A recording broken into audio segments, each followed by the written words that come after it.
Be me a non-average guy, give or take 30. Make a living handling client accounts for a mid-tier supplier of niche industrial hardware. Nothing flashy about it.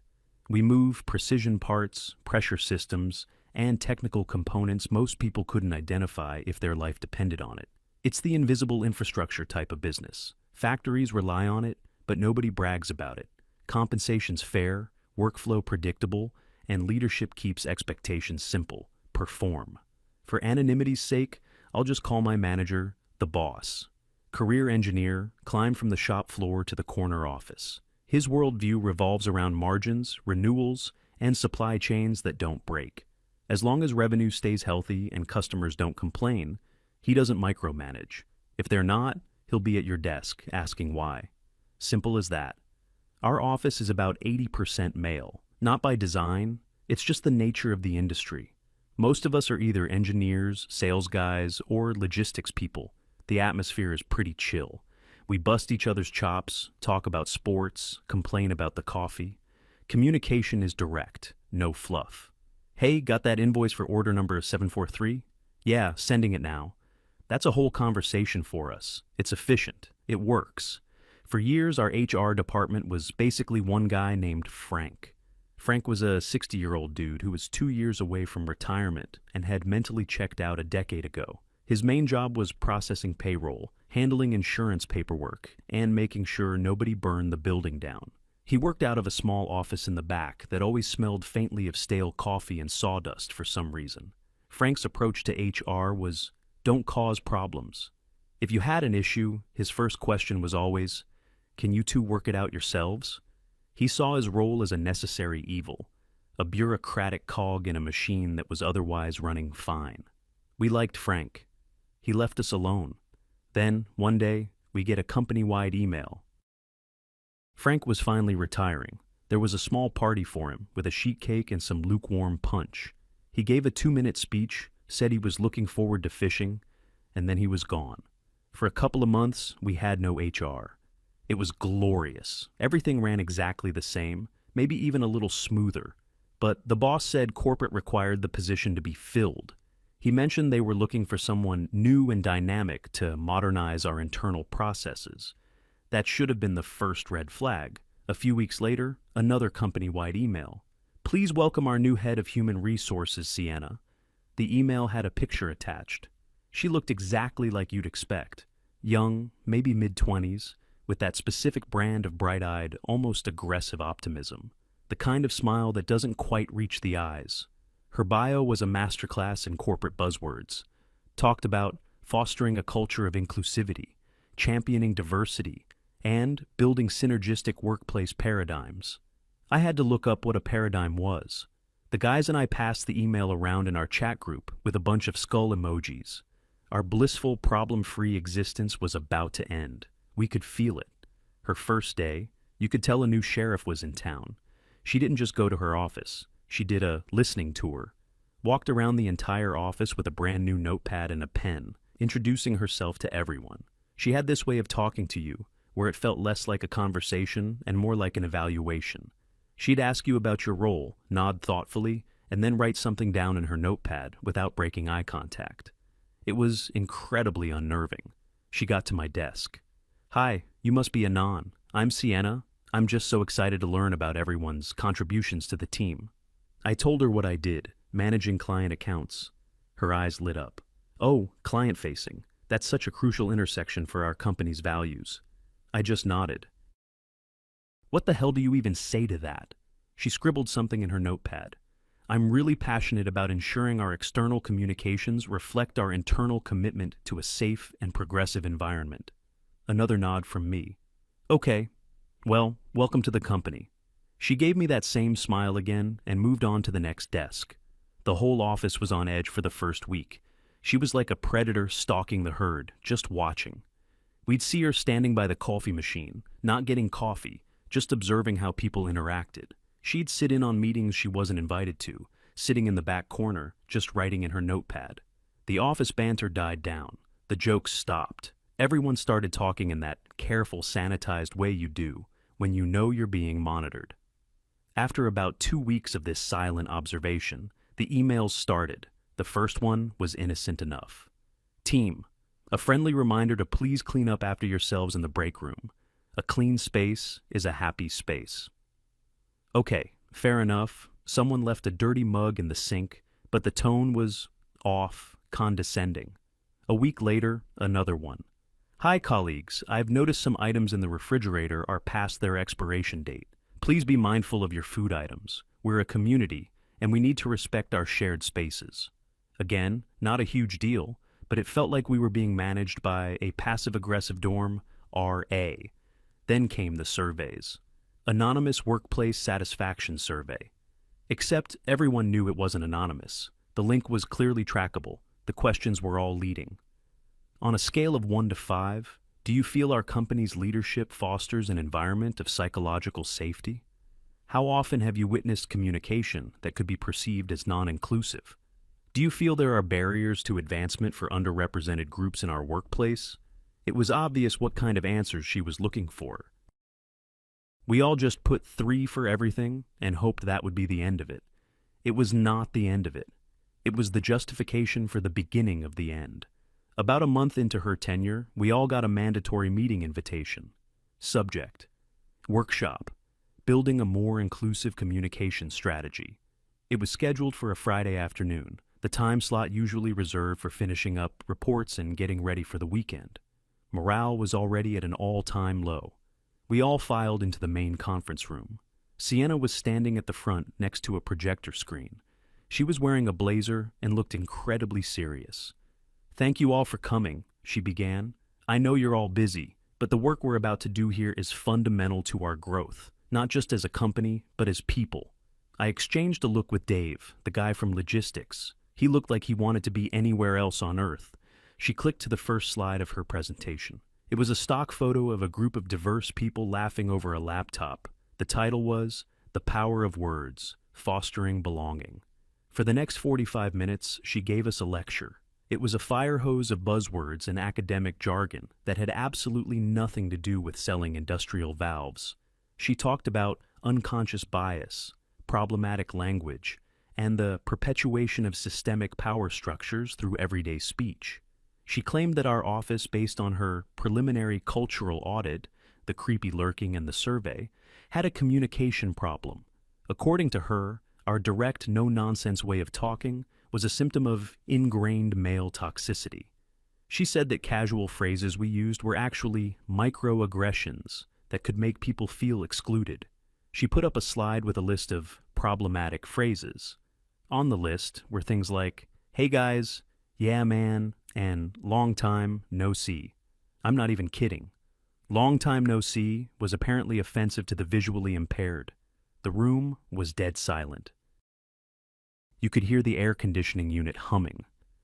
Nobody wanted to be the first to speak. Then she got to the main point of the meeting. To address these systemic issues, she announced, we will be implementing a new, mandatory company-wide email communication policy, effective immediately. She clicked to the next slide. Rule number 1. All employees must add their personal pronouns to their email signature. For example, she/her, he/him, they/them. She said this was to normalize the practice and create a safe space for our non-binary colleagues. We didn't have any non-binary colleagues. There were 50 of us. We all knew each other. Rule number 2. All gendered or potentially exclusionary greetings are hereby banned. This included gentlemen, ladies, hi guys, etc. Rule number 3. All emails must now begin with one of the approved inclusive greetings. Hello team, greetings all, or hi colleagues.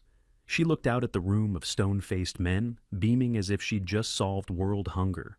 This will ensure our communications are professional, respectful, and reflective of our forward-thinking values, she concluded. She then asked if there were any questions. For a solid 30 seconds, nobody said a thing. We were all just processing the sheer stupidity of it all. Then, Dave from logistics, a brave soul, raised his hand. Dave is a good guy, a bit older, been with the company for 20 years. He's as straightforward as they come. Sienna called on him a little too eagerly. Yes, David? Dave stood up. Sienna, I deal with our shipping partners and warehouse foremen all day.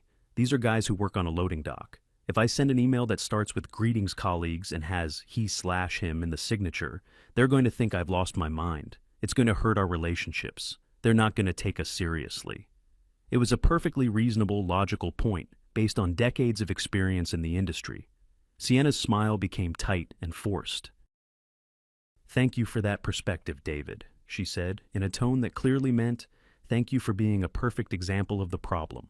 "I understand that change can be uncomfortable," she continued, "but sometimes it's our responsibility to lead the way and educate our external partners. By modeling inclusive behavior, we can help normalize it across the entire industry. This isn't just about our internal culture. It's about being a leader for positive social change." She had completely ignored his point and replaced it with a meaningless corporate platitude. She was basically telling a 20-year veteran of the industry that he needed to educate truck drivers on pronoun usage. Dave just slowly sat back down, a look of pure defeat on his face. He knew he'd lost. Nobody else asked any questions. What was the point? The meeting ended. We all filed out in silence. Back at our desks, the private chat lit up. "You've got to be kidding me. Is she for real? My pronouns are about to be kiss/my/ass." It was funny, but underneath it was a real sense of frustration. This was our job, our livelihood, and it was being interfered with by someone who lived in a completely different reality, someone who cared more about abstract theories than about the practical business of keeping the lights on. The boss wasn't at the meeting. He was out visiting a client site. We all wondered what he'd think, but our hopes were dashed when an email from Sienna landed in our inboxes an hour later. Subject: Policy reminder, new email communication standards. It recapped all the rules she had laid out. And at the bottom, it said, "This policy has been fully approved by senior management and is mandatory for all staff." She'd gotten the boss to sign off on it. He probably didn't even read it, just saw communications policy, figured it was standard HR stuff, and gave it the okay. He was focused on the big picture, the numbers. He trusted his department heads to manage the details. That trust was about to be a very, very big mistake. So we did what any sane person in our position would do. We complied. It was a classic case of malicious compliance. Within an hour, everyone's email signature was updated. John Smith, sales director, he/him. David Jones, logistics coordinator, he/him. Anon, account manager, he/him. Our emails became a joke. "Greetings team, does anyone have a spare stapler? Regards, Anon, he/him. Hi colleagues, the coffee machine is out of filters. Thanks Dave, he/him. It felt ridiculous. We were all grown men, professionals, and we were being forced to communicate like we were in a campus club. The first few days were just internal emails, so it was contained within our own circus. We'd get on a call with each other and immediately start with, "Hey man, forget that email formality, I just needed to ask." But we all knew it was only a matter of time before this new policy had to face the real world. It had to face our clients. My portfolio of clients is pretty diverse. Some are modern tech companies, others are small, family-owned businesses. And then there are the big ones, the old-school industrial giants. My biggest account, by far, was a manufacturing firm based in the Midwest. They made heavy-duty components for the oil and gas industry. They were our single largest source of revenue. Losing them would be catastrophic. The owner of the company was my main point of contact. Let's call him the client. The client was in his late 60s, built the company from the ground up with his own two hands. He was a straight-talking, no-nonsense guy. He valued reliability, honesty, and getting the job done right. He had zero patience for corporate BS. We had a great working relationship. We'd known each other for years. Our emails were always simple and to the point. "Anon, need a quote on 500 units of part number X27. Need it by EOD/TC/TC, quote attached. Let me know if you need anything else." Anon, we had a system. It was built on years of mutual respect and efficient communication. Sienna's new policy was about to drop a nuclear bomb on that system. A couple of weeks after the policy went into effect, I got an email from the client. It was a big one, an urgent request for a massive new order. This was a huge deal, potentially one of the biggest orders of the year. I had to coordinate with engineering, logistics, and pricing to get him a proposal as fast as possible. I spent the whole morning working on it, putting together all the details. Finally, I had the proposal ready to go. I attached the PDF to a new email. And then I paused. I stared at the blank email body. My fingers hovered over the keyboard. My brain knew what to type. TC, here's the proposal we discussed. Let me know your thoughts. But Sienna's smiling, condescending face flashed in my mind. This policy is mandatory for all staff. It's our responsibility to lead the way and educate our partners. I looked at my email signature, already set up with the idiotic he/him. This felt so wrong. It was like walking into this guy's gritty, oil-stained factory office wearing a clown nose. But what could I do? If I didn't follow the policy and someone found out, I could be reported to HR. Sienna was clearly on a power trip. Who knows what she'd do? I was stuck between a rock and a hard place. Risk my relationship with my biggest client, or risk getting a formal reprimand from the new HR commissar. So I did what most people would do. I chose to protect my job. I typed the most sterile, soulless email of my entire career. Greetings, client's name. Please find the attached proposal for your review per your request. We are confident it meets the specifications discussed. Please let us know if you have any questions. Regards, Anon, account manager, he/him. I read it over 3 times. It sounded like it was written by a robot. It was impersonal, cold, and reeked of the kind of corporate nonsense that the client openly despised. My stomach was in a knot. I took a deep breath and clicked send. The email shot off into the ether. I felt like I had just pulled the pin on a grenade and rolled it into my own career. All I could do now was wait for it to explode. I sat there, staring at my sent folder. The email was gone. There was no unsending it. For a minute, nothing happened. The office continued its low hum. Phones rang, keyboards clicked. It was the calm before the storm. I tried to focus on other work. I had other clients, other tasks. But my eyes kept flicking to the corner of my screen, to my inbox icon. Waiting. Every notification sound made my heart jump into my throat. Was it him? A new email arrived. It was just a weekly sales report. Another one. A spam message about a webinar. I felt like a soldier in a trench, waiting for an artillery shell to land.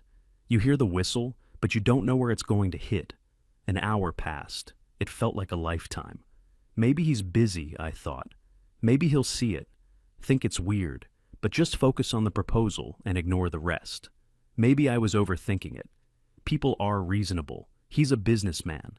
He cares about the numbers, not the email format. I almost managed to convince myself that it would all be fine.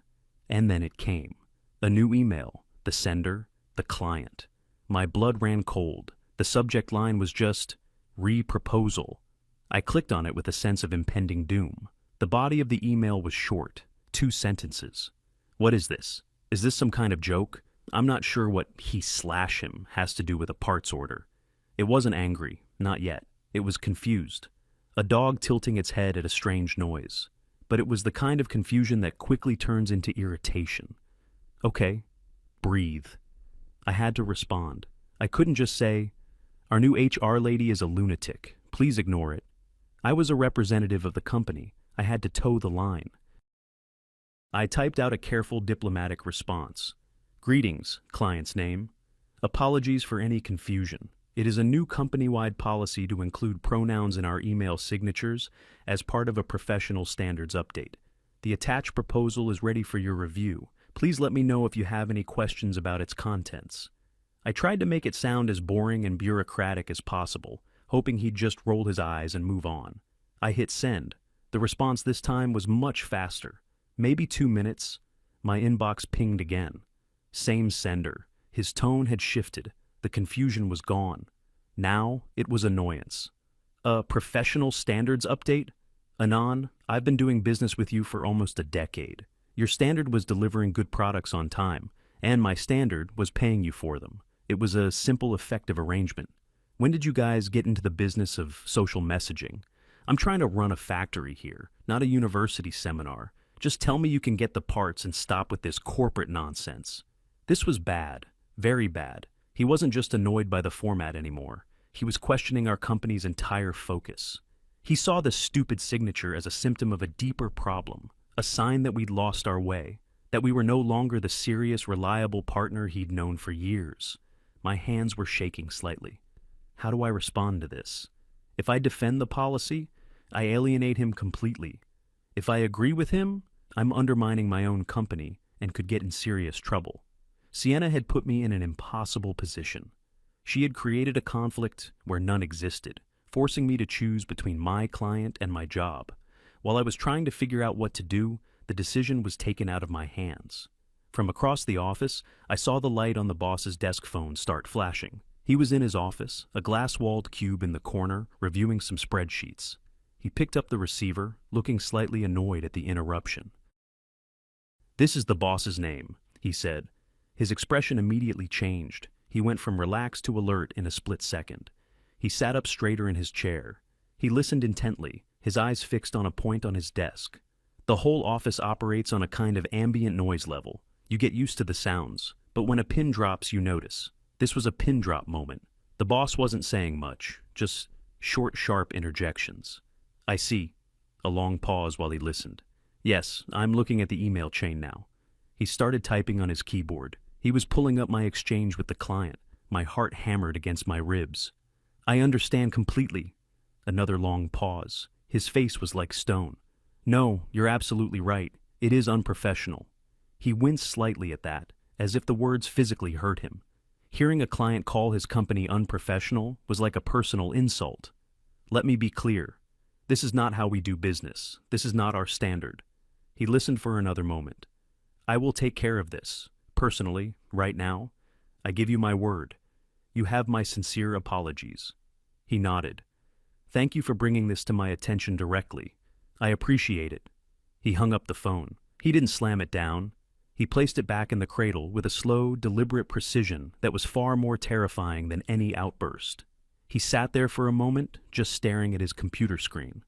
Then he pushed his chair back, the sound scraping loudly in the now silent office. He stood up. Everyone in the office was pretending not to watch, but everyone was watching. People were typing on their keyboards without actually hitting any keys, staring intently at documents they weren't reading. The boss walked out of his office. He didn't look at me. He didn't look at anyone. His eyes were locked on one destination at the far end of the office, Sienna's desk. He walked with a purpose I had never seen before. It wasn't a casual stroll. It was a march. Every step echoed on the industrial-grade carpet. He walked past my desk, past the sales guys, past logistics. With every step, the tension in the room ratcheted up another notch. We were all holding our breath. Sienna was at her desk, typing away, probably composing another friendly reminder about recycling or something. She was completely oblivious. She looked up as he approached, a bright, slightly confused smile on her face, as if she was expecting a routine question.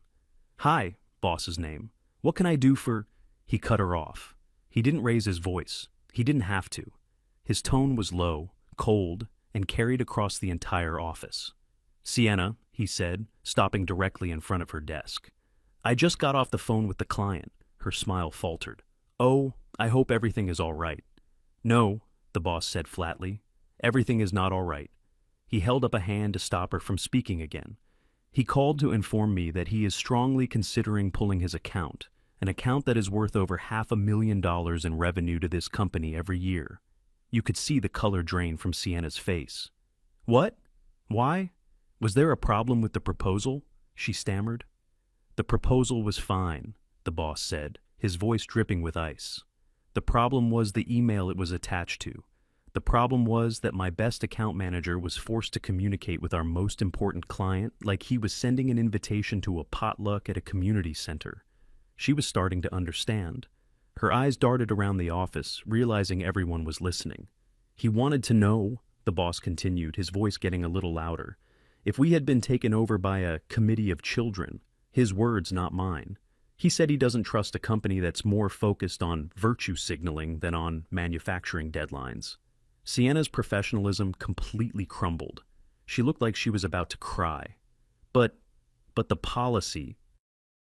"It's about inclusion. It's about making people feel safe and respected. It's standard practice in modern companies.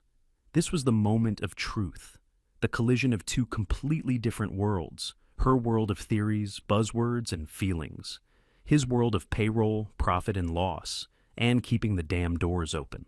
The boss leaned forward slightly, placing his hands on her desk. "I'll tell you what's not standard practice, Sienna," he said, his voice dangerously quiet. "Losing our biggest client is not standard practice. Jeopardizing the jobs of the 50 people in this building is not standard practice. Your feelings about inclusion do not pay our bills. The client's $500,000 contract does. Do you understand?" She just stared at him, speechless. "This policy of yours is over. Done. As of this second," he commanded. "You are going to type up an email to all staff. You are going to tell them that the new email communication standards have been officially and permanently rescinded, effective immediately. You will state that all previous guidelines are no longer in effect. You will keep it short, professional, and you will not use the word inclusive a single time." He stood up straight. "And you're going to send me a draft of that email before you send it to anyone else. I want to see it in my inbox in the next 5 minutes." He didn't wait for a response. He just turned around and walked back to his office, the same determined stride as before. The entire office was in a state of suspended animation. Nobody moved. Nobody spoke. We all just stared at Sienna. She was frozen for a moment, her face a mixture of shock, humiliation, and disbelief. She had just been publicly and systematically dismantled in front of the very people she was trying to educate. Her grand vision of a corporate utopia had just been obliterated by the harsh reality of a balance sheet. Slowly, shakily, she turned to her computer. Her fingers trembled as she started to type. It was the most beautiful sound I had ever heard. Less than 5 minutes later, an email from the boss popped up in my inbox. It was a forwarded message from Sienna. The draft. Underneath it, the boss had just written one word: approved. A minute after that, the official email from Sienna arrived for all staff. Subject: update regarding email communication policy. Hello team, please be advised that the email communication policy implemented on date has been rescinded. The guidelines regarding email signatures and greetings are no longer in effect. Regards, Sienna. That was it. It was a white flag, a total surrender. A quiet cheer went up from the sales department corner. Someone else let out a low whistle. It was like a spell had been broken. I looked at my email signature. I immediately deleted the he/him. It felt like taking off a pair of shoes that were 2 sizes too small. I had a job to do. I had to save the account. I opened a new email to the client. I went back to basics, back to what worked. TC, I wrote. My apologies for the earlier communication. We had a brief internal policy update that has since been reversed. It won't happen again. The proposal is solid. We can meet your timeline. Let me know if you want to proceed. Anon. I hit send. 3 minutes later, he replied. Good. Glad to hear you're back to your senses. The proposal looks good. Send the contract over. TC. I leaned back in my chair and let out a breath I didn't even realize I'd been holding. It was over. The crisis was averted. The rest of the day, the office was buzzing. The old energy was back. People were joking again. The cloud of corporate sanctimony had lifted. Someone walked by my desk and said, Hey man, nice work saving the company. I just gave him a nod. Sienna didn't leave her desk for the rest of the day. She didn't take a lunch break. She just sat there, staring at her screen, doing what looked like the most basic data entry. Her grand crusade was over. She had flown too close to the sun, and the sun, in this case, was a pissed-off client with a big checkbook. In the following weeks, things returned to normal. Better than normal, actually. Sienna was still there, but she was a ghost. All her initiatives were canceled. No more workshops, no more surveys. She just did her payroll and benefits paperwork. She became the new Frank, but without the quiet dignity. She was a living monument to what happens when ideology collides with reality. Reality always wins. Sometimes all it takes is one regular guy, one common-sense client, and one boss who cares more about his business than about buzzwords to put things right. And we all went back to selling valves. And it was good.